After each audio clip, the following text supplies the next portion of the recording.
Assalamualaikum warahmatullahi wabarakatuh. Sahabat semua, selamat datang kembali di channel saya, Wahid El Borneo. Kali ini saya akan membagikan sebuah kisah tentang sahabat Rasulullah, yaitu Sayyidina Zaid bin Haritsah radhiyallahu an.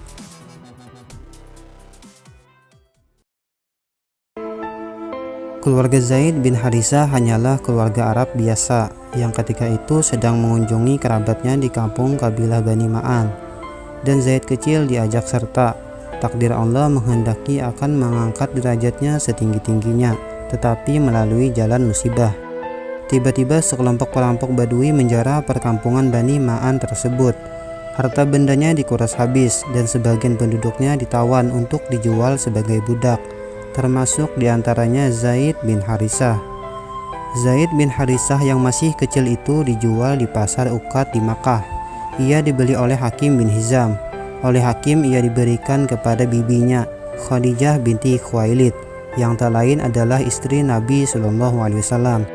Dan akhirnya ia diberikan kepada Nabi Shallallahu Alaihi Wasallam untuk menjadi khadam atau pelayan beliau. Walau saat itu Nabi Shallallahu Alaihi Wasallam belum diangkat menjadi nabi dan rasul, tetapi pendidikan yang diperoleh Zaid dari beliau merupakan pendidikan berbasis akhlak mulia, didikan yang berbasis kenabian yang menaikkan derajatnya dan mengantarnya menjadi salah seorang kelompok sahabat as-sabiqunal awwalin.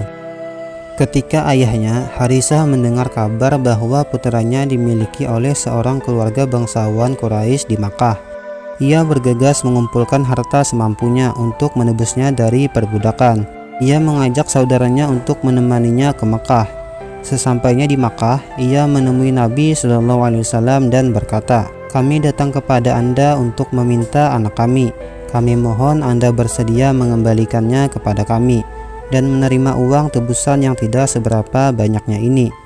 "Tidak harus seperti itu," kata Nabi Shallallahu Alaihi Wasallam. "Biarlah ia memilih sendiri. Jika ia memilih Anda, saya akan mengembalikannya kepada Anda tanpa tebusan apapun. Tetapi jika ia memilih saya, maka saya tidak bisa menolak orang yang dengan sukarela mengikuti saya." Nabi Shallallahu Alaihi Wasallam menyuruh seseorang untuk memanggil Zaid. Sementara itu tampak kegembiraan Haritsah dengan penjelasan beliau. Ia akan memperoleh kembali anaknya tanpa tebusan apapun, begitu pikirnya.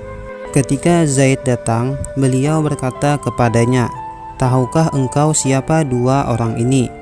"Ya, saya tahu," kata Zaid. "Yang ini ayahku, satunya lagi adalah pamanku."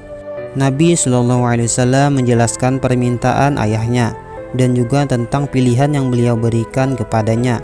Tanpa berpikir panjang, Zaid berkata, "Tak ada pilihanku kecuali Anda. Andalah ayahku dan Andalah juga pamanku."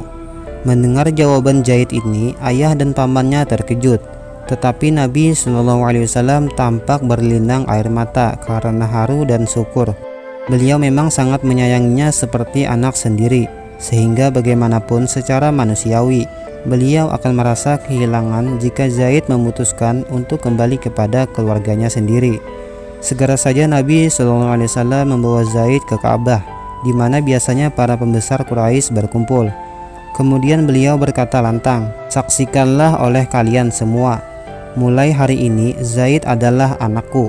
Ia ahli warisku dan aku ahli warisnya." Memang budaya Arab saat itu membenarkan mengangkat anak yang statusnya sama seperti anak kandung. Sejak itu Zaid dikenal dengan nama Zaid bin Muhammad. Dalam perkembangan selanjutnya, ketika telah tinggal di Madinah, Al-Quran melarang penisbahan kecuali kepada ayah kandungnya. Begitu juga anak angkat tidaklah sama dengan anak kandung. Salah satu cara Allah Subhanahu wa Ta'ala membongkar budaya jahiliyah ini adalah Nabi Shallallahu Alaihi Wasallam diperintahkan menikahi atau lebih tepatnya dinikahkan dengan janda Zaid bin Haritsah, yakni Zainab binti Jahsy, melalui firman Allah dalam surah Al-Ahzab 37. Zaid sendiri kemudian dinikahkan Nabi Shallallahu Alaihi Wasallam dengan Ummu Kulsum binti Uqbah, saudara dari Hindun binti Uqbah, istri Abu Sufyan bin Harb.